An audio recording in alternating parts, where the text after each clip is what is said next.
They can go anywhere and see everything. You can run, but you're only going to go to jail tired. They can bring death from above. The most devastating killer for ground force commanders. Or they can be an aerial lifeline. Roger, looks like we found our survivor. They're heavy lifters and firefighters. Start your pre-flight checks and buckle in, because now it's helicopters on Modern Marvels.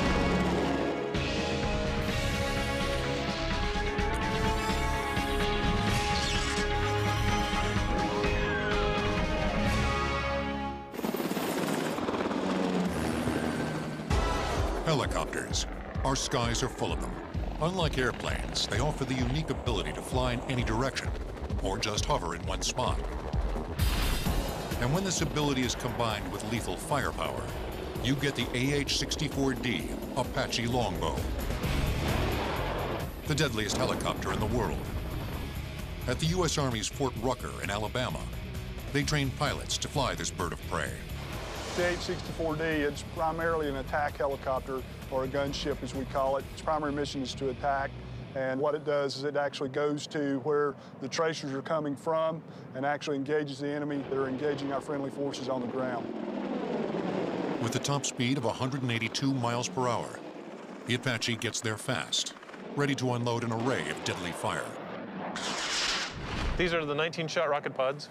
Inside each we can fit 19 2.75-inch folding fin aerial rockets. They come in multiple configurations. On the inboard pylon, we have the Hellfire missile rack. These are laser-guided anti-tank missiles.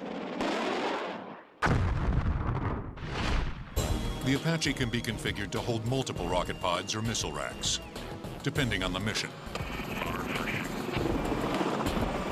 The last of the AH-64's weapons is located right underneath the cockpit. Yes, most Apache pilots, this is their favorite weapon system on the aircraft. This is a 30mm chain cannon. Carrying up to 1,200 rounds of ammunition, the chain cannon can fire 600 to 650 anti-personnel rounds a minute. They explode on impact and can punch through trucks and even light armored vehicles. To control the cannon, the pilot uses a monocular eyepiece attached to the helmet that displays targeting information. This connects to the chain cannon and automatically aims where the pilot is looking. Sensors track the movement and direction of the pilot's helmet and direct the cannon where to point. So if I happen to look at a target left, right, up, and down, this gun will move left and right, up and down, and follow it. All you gotta do is pull the trigger. The Apache is also equipped with state-of-the-art sensors located on top of the rotor and on the bottom of the nose that allow pilots to see any enemies that can see them. The part on top of that is a new sight for the Longbow radar. It's the fire control radar system.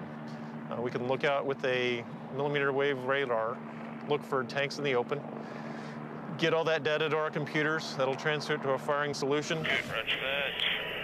Night combat presents few problems for the Apache Longbow.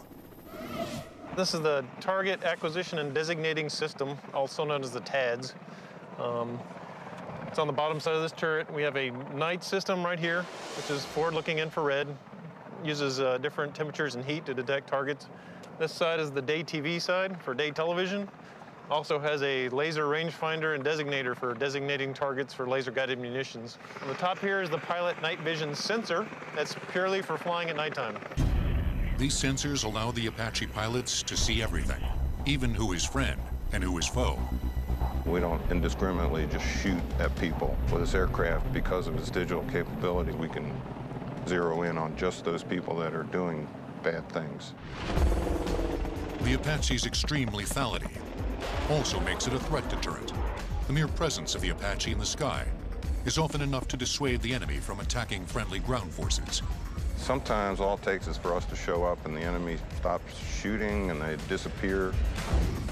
While some Fort Rucker recruits are learning to master the deadly art of flying an Apache, others are learning to fly the UH-60M Black Hawk helicopter. Unlike the Apache that's designed for the specific purpose of attack, the Black Hawk serves a multi-purpose role.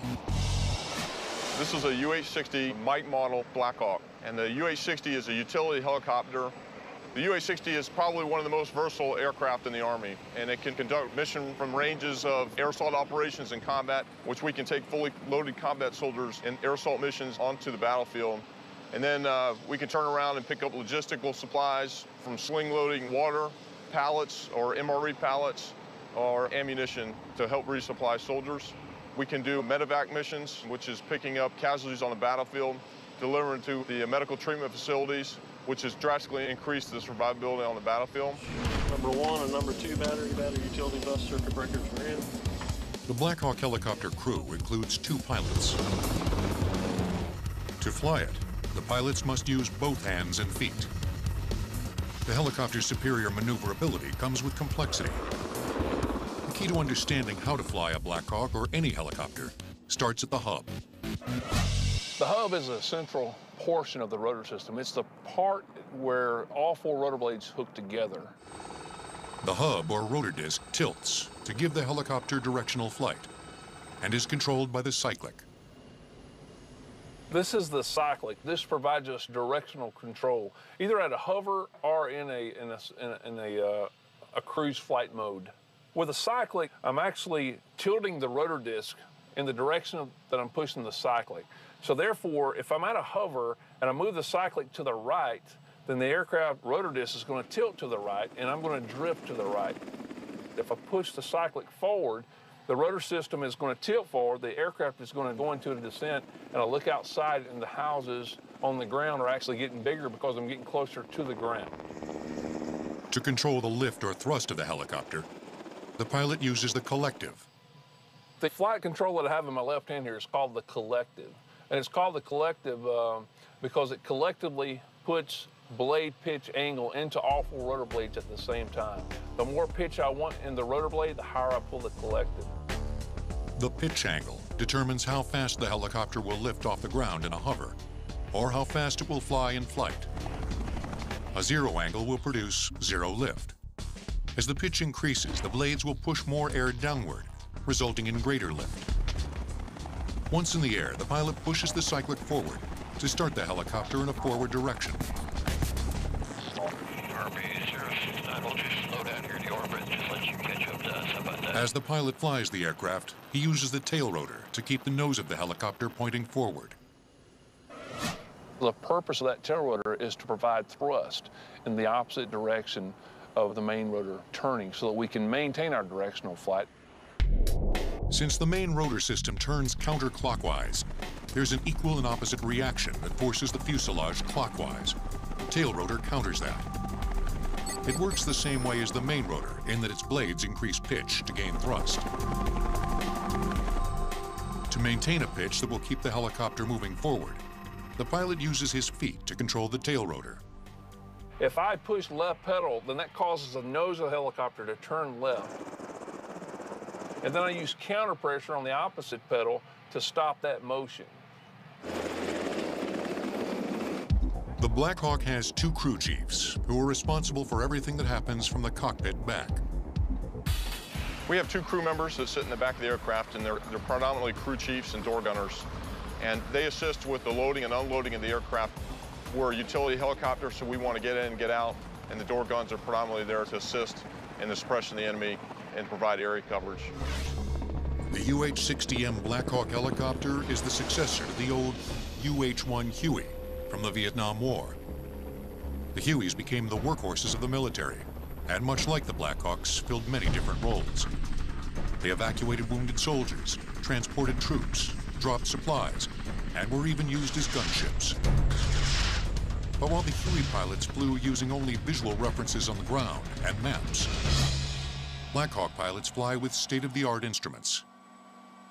This aircraft really takes the technology we have in the civilian sector and moves Army aviation into the 21st century. It really does 2 things. It increases our situational awareness so that when we have the moving map displays, it's very easy for an aviator to know where he's at and what's going on in the battlefield, whether it's an enemy situation that's graphically depicted or the GPS technology of knowing his exact location at all times.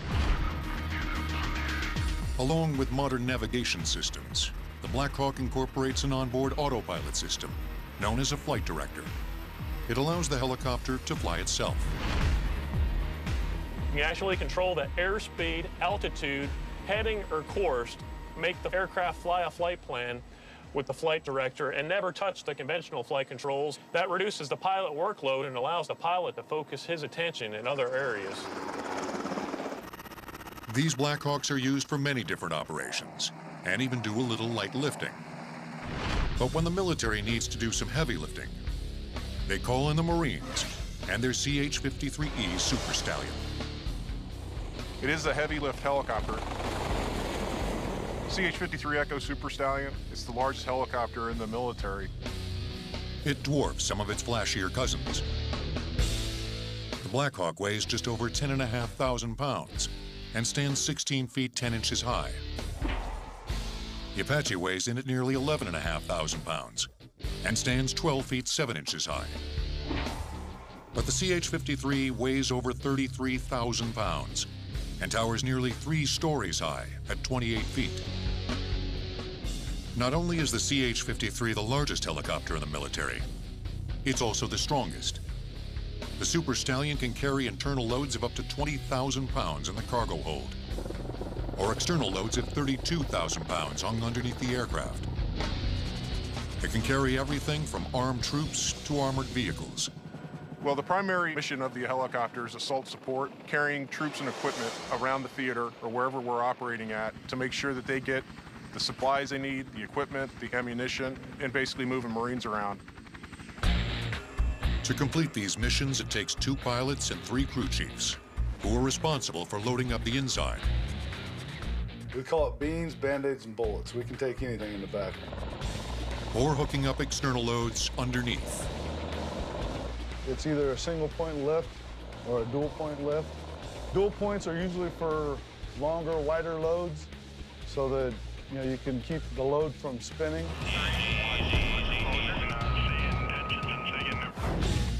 The 7 rotor blades that sit on top of this metal monster are the reason the Super Stallion can carry so much weight. They're so strong that the blades create downward winds in excess of 85 miles an hour. We're up on the rotor head on the CH-53 Echo, and from here out it's about 400 pounds. Put things in perspective, there's 7 of them. That adds up to 2,800 pounds. 2,800 pounds can lift 73,500 pounds. The mechanical muscles that move these blades come in the form of 3 GE engines that produce 12,000 horsepower. We're not worried about how much power we have to pull to make a turn or climb or descend. We've got it there at our fingertips. When you're operating in environments where it's very difficult to travel over roads, especially in the environment we've seen over the last 6 years where IEDs, explosive devices, roadside bombs become a major issue, we're able to move a lot of equipment over the air without that threat to worry about. Nevertheless, in these environments, there's the real threat of being shot down. If the worst happens and the engines fail,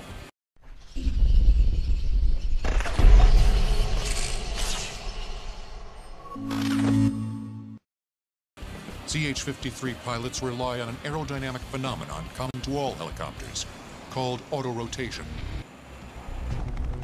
As the helicopter falls, the upward flow of air through the rotor provides enough force to keep the blades turning. Much like a pinwheel, the pilot will lower the collective, decreasing the angle of the blades. This creates just enough lift to slow the descent of the helicopter, and in ideal conditions allows the pilot to land safely. The problem with this aircraft is it's very heavy. It falls like a rock if the engines are out. And if you give that one shot, it's going to be a hard landing no matter what you do. While the Super Stallion carries the heaviest loads, and the Apache can rain death unto thousands. Survivors coming up. Other helicopters save thousands, thanks in part to their unique capabilities. At nearly 125,000 pounds, the largest helicopter ever built was the Russian-made Mil V-12. On August 6, 1969, the V-12 set a record by lifting 88,636 pounds. Helicopters will return on Modern Marvels. Whether a Blackhawk or an Apache, Super Stallion or a civilian model, all helicopters have an aerodynamic versatility unmatched by any other aircraft. They can go up, down, sideways, backwards, and forwards. But it's the helicopter's ability to hover over a sinking ship or a survivor floating in the ocean that makes it an essential rescue instrument to the men and women of the U.S. Coast Guard. And it's this capability that sets it apart from the planes and boats that the Coast Guard uses in conjunction with the helicopter. Well, the helicopter allows the Coast Guard to do the rescue part of search and rescue. We could always go find somebody with some other kind of asset, but the helicopter is really what lets us go out, get somebody, and bring them home. At the U.S. Coast Guard Aviation Training Center in Mobile, Alabama, pilots and crews learn to fly and operate one of the most technologically advanced helicopters in the fleet, the MH-60T Jayhawk. It's a variant of the Navy's SH-60 Seahawk, with several key modifications that allow it to fly in extreme weather to perform water rescues. It's a very safe aircraft. I know we can go out in any kind of weather, do any kind of mission. These helicopters are made to take off and fly in winds that can exceed 100 miles per hour. Flying in a hurricane can be scary, but doing it at night can be even scarier. We have a term, dark and stormy night. You really have to rely on the capabilities of the helicopter to a certain extent, because nighttime over the ocean, if there's no illumination out there whatsoever, it's like flying in a closet. Survivors coming up. Pilots must rely on the helicopter's GPS and infrared systems to show them where they are and how close they are to surging waves. The typical Jayhawk crew consists of 2 pilots, a rescue swimmer, and a flight mechanic that operates the hoist during a rescue and maintains the rear cabin during operations. The Jayhawk conducts a number of missions, including security patrols and disaster relief, but it's primarily responsible for search and rescue missions. Modern Marvels joined this training exercise in the Gulf of Mexico. Guys, we've been diverted to go search for a person in the water. You want to show up on scene and do a sector search and stand by to recover anybody we find in the water. After the command center receives a distress call, it dispatches a rescue helicopter. It will then either give the helicopter exact coordinates of the ship in danger or its last known coordinates. The primary job of myself as a pilot is to get the aircraft on scene. Once we show up on scene, the avionics system and the glass cockpit here in this new helicopter will actually fly the search pattern for me. And so it gives me the ability to use my night vision goggles to look out the window and actually search for the survivor or the subject vessel that we might be looking for. Roger, looks like we found our survivor there at 2 o'clock. Let's go ahead and do rescue checklist part 2 for free fall deployment of the rescue swimmer. Once the crew spots the distressed ship or floating survivor, the rescue swimmer gets the call. First thing that'll happen is they'll survey the scene. If the conditions are, met, then the swimmer will free fall. Once the swimmer free falls, they'll go down to the victim, and based upon their evaluation, they'll give hand signals to the flight mech. Ready for A-band fuel recovery as a rescue swimmer and survivor. Unlike its military counterpart, the Jayhawk is equipped with another modification, a hoist mounted on the right side of the aircraft to aid in survivor rescues. The Coast Guard's Jayhawk also lets the flight mechanic fine-tune the rescue. This aircraft has the capability that if I need to, I can control from the back small movements, either left, right, forward, or aft. At this point, the flight mechanic takes control of the operation to bring the survivor on board the helicopter. Target's at 2 o'clock to get the hoist. Roger, I'm targeted. I'm going to hook the hoist hook to the basket, and then I'm going to send it out the door, and I'm going to be advising the pilot as it's going down as to whether it's halfway down or holding 5 feet above the water. Halfway down. The pilot's going to tell me to direct him to that person, and I will give commands as far as increments in feet where to go. Forward and right 5. Right 10. Once we get to that person, I'm going to set the basket in the water. I'm going to advise the pilot that they're in and ready for pickup. At that point, I will hoist the basket, and they'll be on their way up. When they get to the door, I'll bring them inside the helicopter. The flight mechanic will then send the basket back down to retrieve the swimmer. Coast Guard crews are responsible for hundreds of miles of ocean, so fuel can be a major consideration. The H-60 Jayhawk helicopter maximum load of fuel is just over 6,000 pounds. With 6,000 pounds of fuel, you can probably plan on flying for about 5.5 hours. We can go 300 miles offshore, remain on scene for 30 minutes, and return back to where we started. Sometimes their missions aren't far out at sea, but on land. When Hurricane Katrina hit the Gulf Coast in 2005, the Coast Guard helicopter crews got the call. And we showed up on scene in New Orleans, and we started seeing flickers of light coming from roofs and windows and stuff, and those were people that were trapped in their flooded houses. So we immediately went into a hoisting situation where we started picking people up off their roofs. Went to the first people we saw, put the basket down. They usually climbed in the basket, got them in the aircraft, and then we took them to the nearest safe place that they weren't going to drown. We unloaded them, went right back to the neighborhood we got them from, and went to the next house down the line. We did this all night until daylight, and in one day we pick up over 100 people, and I did that for the first 4 days straight over New Orleans. The Coast Guard led the way as military and civilian helicopters saved thousands of lives. The sky was literally filled with helicopters everywhere. The U.S. Coast Guard effectively uses helicopters to save people from water. But one helicopter saves people with water. It's called the Erickson Air Crane, and with its unique dragonfly appearance, it's never mistaken for any other helicopter. The air crane is built for one thing: heavy lifting. It has 2 turbine engines that provide 9,000 horsepower to the shaft, allowing the 19,500-pound helicopter to carry an additional 20,000 pounds. This capability makes the air crane a perfect tool for fighting large forest and brush fires.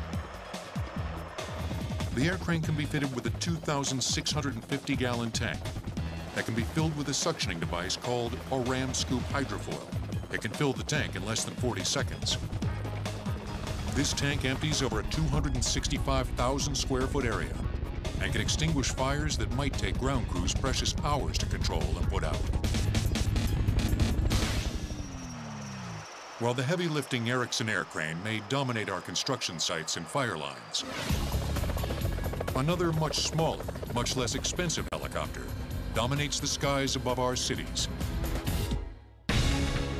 In the aftermath of Hurricane Katrina, Coast Guardsmen rescued more than 33,500 people. It was the largest rescue mission in U.S. Coast Guard history. Helicopters will return on Modern Marvels. This is the helicopter that dominated the civilian market for nearly 4 decades. It's called the Bell Jet Ranger.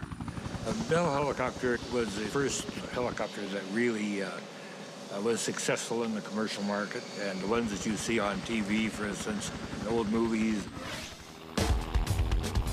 Born in 1967, it soon became a favorite of police departments, news stations, and wealthy businessmen all over the world.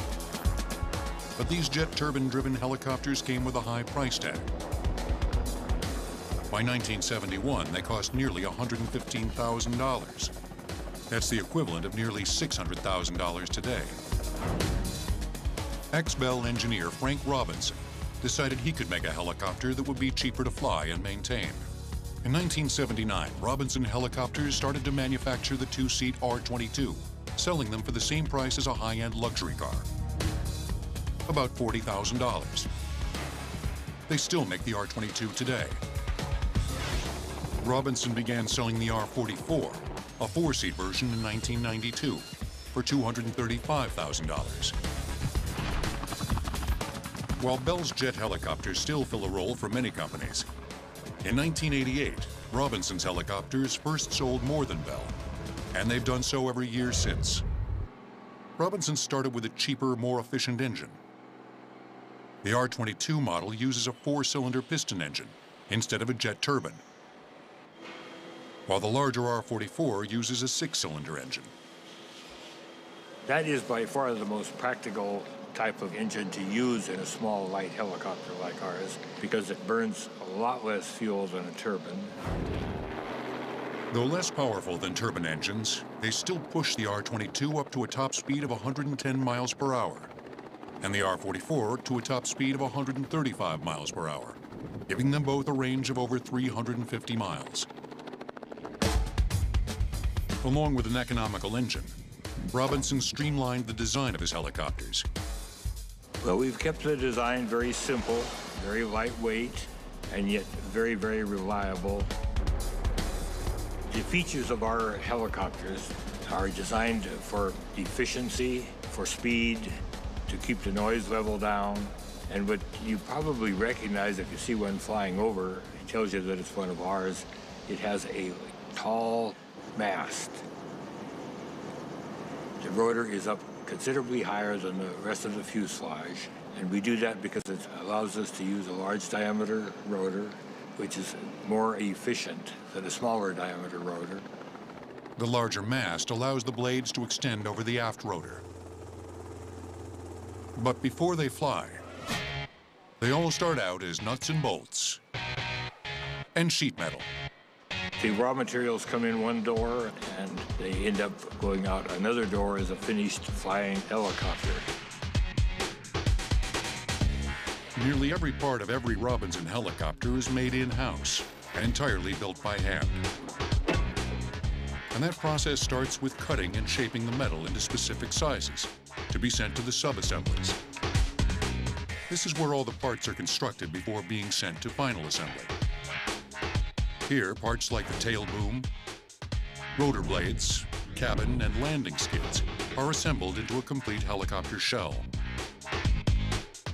And then the helicopter is moved on its landing gear on down the assembly line, getting its electrical harness installed, its gearbox is put in, and the engine is installed. After the helicopter is completely assembled, it's painted, flight tested, and ready for the customer to fly at home.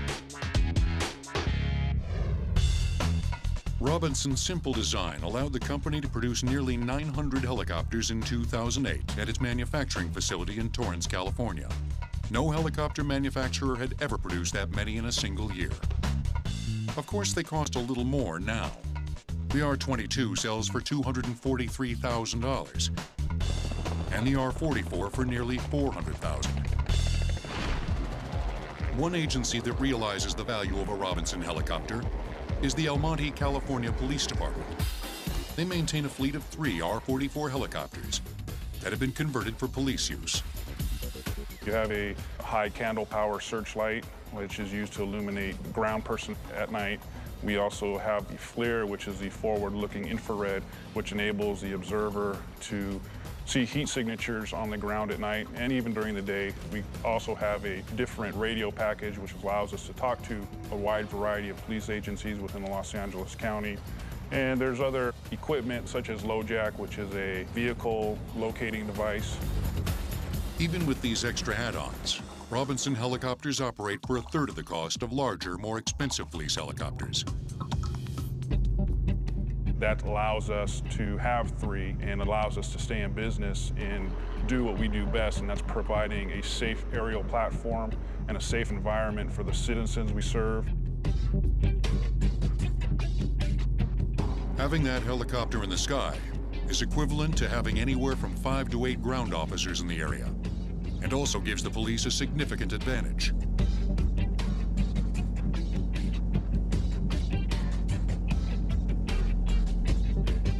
The police pilot relies on ground communication to get the helicopter into the right position. Once he locates the fleeing suspect, the co-pilot or tactical flight officer directs the ground forces. He will also monitor the FLIR system and searchlight at night until the suspect is apprehended. Regardless of how much time and effort is put forth in trying to escape from the police officers, they already know that the helicopter's there, they're going to go to jail eventually. You can run, but you're only going to go to jail tired. But police departments aren't the only organizations taking advantage of Robinson helicopters' low costs. We have other versions of that same basic helicopter which are used for TV broadcasts. So the TV stations can buy that particular model and all the equipment for their gyro-stabilized cameras. Microwave transmissions are all built right into the basic helicopter.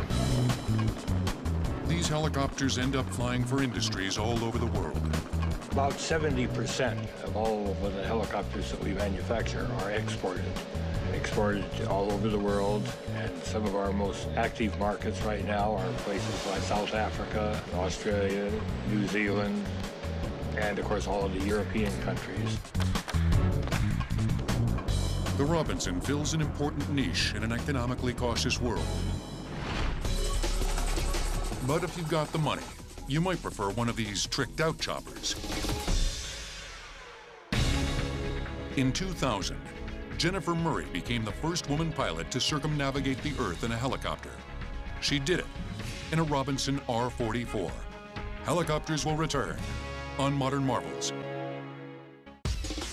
Helicopters aren't just for police forces and the military. Some individuals and corporations like the luxury of commuting as the crow flies. For that, many people turn to Bell helicopters. We offer any helicopter for any need, whether that's corporate or VIP travel to and from the golf course and the boardroom. Any of our products in our line currently can suit any of those needs. Once you decide on a helicopter, Edwards & Associates is Bell's completion house of choice. Edwards & Associates takes a Bell helicopter like this right off the line and customizes it from the inside out. When a customer wants to buy an aircraft, the first thing we need to know is what kind of configuration do they need? Is it corporate? Is it utility, VIP? Just what type of equipment do they need? We figure out what would best suit their mission requirements, and then we build the aircraft from that proposal. And that can be costly, up to $2 million just for customizing. It starts with an 800-mile flight from Bell's manufacturing plant. Using only a basic instrument panel, the helicopters make their way from Maribel, Canada, to a facility in Piney Flats, Tennessee. This is what we start with when we begin our completion. It's what we call a green aircraft. It has no avionics, nothing installed, just the bare bones aircraft. Edwards disassembles the helicopter to start the customizing process. The helicopter then goes into the completions hangar, where workers install the wiring and flight instruments. Workers run wiring through the helicopter to connect the instrument panel in the front to the computer systems that control it, placed in a rear compartment. After we finish the installation of the avionics and all the wiring and we've buttoned up all the panels, this is when we start to install the interior. Customizing the interior starts with a plastic trim kit that will cover any wiring or equipment that was previously installed. Next comes carpet. And if you don't want a solid color, we can have something such as this or this. All we got to do is get your design that you want, have a computer rendering done of it, and sent to the carpet company where they can manufacture it, whatever your logo is, however you want it to look. The seat covers come with the same options. Once the customer has chosen the colors and materials for the seats, they're handmade and installed. The next step is plating. We have several examples here of some plating. Here's some door trim. This goes around where you open the door. There's hundreds of colors of plating, different styles, brushed aluminum, brushed gold, whatever you would like to have. If we put reclining seats in, we've had cabinets up where they could talk on the phone or work on their laptop. We had monitors that actually would rise up. The sky is the limit, anything you want to do. But they aren't finished yet. The last step is the paint. And this is where the customer can really make the helicopter his or her own. In just 4 months, the workers at Edwards & Associates take a helicopter straight off the line and turn it into a hovering luxury suite. For those that can't afford an Edwards conversion, there's still hope. Rotorway International in Chandler, Arizona, manufactures experimental helicopter kits that deliver to your door. An experimental helicopter is a helicopter that is within easy reach of anybody to purchase, and it allows them to build the helicopter themselves. It also allows them to invest their time and save exponential dollars.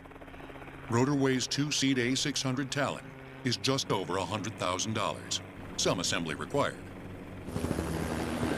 It can fly as fast as 100 miles per hour. It can reach a ceiling height of approximately 8,000 to 10,000 feet, and it is designed to give everyone the satisfaction of flying in a helicopter. We think that anybody can build this helicopter. Rotorway tries to make it easy on the garage mechanic. They assemble some of the more complex components for the customer, including the drive assembly, tail boom, and most importantly, the engine. We will send you a proven, dyno-tested, ready-to-install engine for your helicopter. One man that knows all about building a Rotorway helicopter is flight instructor Chris Strachan, who's building his third A600 Talon at his hangar in Van Nuys, California. It's a very simple process. They do most of the difficult stuff, and it's this 49%, 51% rule. The 49% that they do is all the difficult stuff, and then the other 51 is you just putting bolts together and brackets and actually putting it together. It's almost like you just need your normal tools that you have in your backyard. That's pretty much all you need. Here at the factory, we make the parts cards where we take each part that you need, put it on the parts card, laminate it, put it in your crate, and you're good to go. Each parts card has a specific label on them with on your blueprints, explains to you exactly where each part needs to go. What I really liked is rather than getting a box of bolts, they kind of shrink wrap them onto the card, each bolt with a number, exactly where it goes. As a first-time builder, we supply you with construction manuals and videos, which take you step by step through each phase. Then it's up to the customer. First step, order stage 1 of 4 shipments of crates. The customer then decides when to receive the next shipment. When you are ready for stage 2 of your helicopter kit, it will include some very high-end components, which are the drive and main drive systems and the body. The main drive system is a very intricate part of the helicopter, and that is the second step you will take. The drive assembly is what links the engine to the rotor blades. The helicopter begins to take shape at this stage. Once you receive Group 3, that will include your tail rotor system, some of your main drive pulleys, your oil system, and your engine cooling system. 4 will include your engine, your rotor blades, and your ignition system. Once you receive this final stage, you will pretty much be able to complete your helicopter. Rotorway says the average builder takes 400 to 650 hours to complete his helicopter. Rotorway monitors each stage. We will not allow you to go to the next stage of your build until we feel confident that you've reached the goal or accomplished what we are asking you to accomplish before the next stage is taken on. Once the helicopter is completely built, it still can't be flown. The customer must contact a local FAA representative and have them look over the helicopter. They will take you through a sign-off procedure where they will inspect your helicopter, be sure it's built correctly. Finally, it's given an airworthiness certificate. Then the owner is free to fly his brand new helicopter. Most people don't realize that. For the price of a good Corvette, I can have a helicopter that can fly pretty much anywhere. Why even drive somewhere where you can fly? So perhaps you too will be flying a helicopter soon. But don't try this. For your close-ups, you'll want one of these. Rotorway is the oldest helicopter kit company in the world. In 1967, its Scorpion model became the first kit helicopter on the market. Helicopters will return on Modern Marvels. Today, not all helicopters have a pilot inside. Take the Fire Scout from Northrop Grumman. It's linked to a ground control facility that will give it coordinates. Once programmed, it can fly to an assigned area, perform its mission, and return home. It can even autonomously take off from and land on a moving aircraft carrier. Northrop Grumman modified a full-sized Schweitzer 333 to create the Fire Scout. It has a top speed of 145 miles per hour. Although the original intent was to use the Fire Scout to provide reconnaissance, it can be outfitted with rocket launchers and laser-guided missiles. The Fire Scout is certainly a successful pilotless helicopter, But in the future, perhaps pilotless helicopters will look and behave more like this one. It's called the Dragonflyer X6. It's an intelligent, self-flying helicopter that changes all the rules of how a helicopter flies. It's called the Dragonflyer X6. It's a 6-rotor VTOL helicopter that we designed in our factory. Dragonfly Innovations in Saskatoon, Canada, developed the X6 to be a new breed of helicopter, winning Popular Science's Best of What's New award in the Aviation and Space category in 2008. It can be controlled via the computer or via a pilot on the ground. The secret behind this high-tech flyer is the carefully calibrated computer. Calculates every move the Dragonflyer makes. It's virtually a flying computer. There's very complicated software on board to make it fly very stable that typical helicopters don't have. Flying a full-size helicopter, it's like balancing a ball on a needle. Now, this helicopter is unique in that it senses acceleration and angles, and it always wants to keep level. So right now, we have full control of the helicopter. We have yaw, which is this movement. We have pitch forward, pitch backward, and roll left and roll right.